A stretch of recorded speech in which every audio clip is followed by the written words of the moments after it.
नमस्कार, जय महाराष्ट्र. या क्षणाची सर्वात मोठी बातमी. शरद पवारांचा अजित पवार गटाला पुन्हा जोरदार धक्का.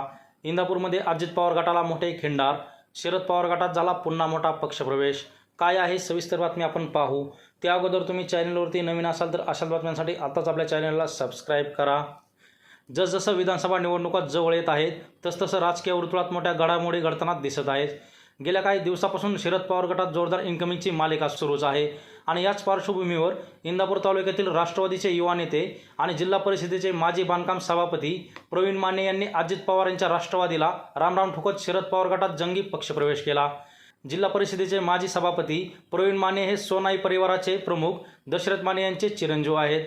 सोनाई उद्योग समूहाच्या माध्यमातून त्यांनी हजारो युवक, महिला आणि पुरुषांना नोकरीच्या संधी उपलब्ध करून दिल्या आहेत.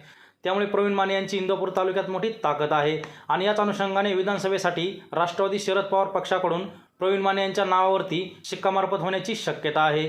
प्रवीण माने हे इंदापूर तालुक्यातील राजकारणात व समाजकारणात अग्रेसर आहेत. त्यामुळे माने यांच्या झालेल्या मोठ्या पक्षप्रवेशामुळे अजित पवार गटाला इंदापूर तालुक्यात मोठा धक्का मानला जात आहे. तर तुम्हाला काय वाटतं, गेल्या काही दिवसापासून अशाच होणाऱ्या मोठमोठ्या पक्षप्रवेशामुळे शरद पवार गट अधिकच मजबूत होत आहे का? ते तुमचं मत कमेंट बॉक्समध्ये मांडा आणि अशाच राजकीय बातम्यांसाठी आत्ताच आपल्या रय्या महाराष्ट्र या यूट्यूब चॅनलला सबस्क्राईब करा.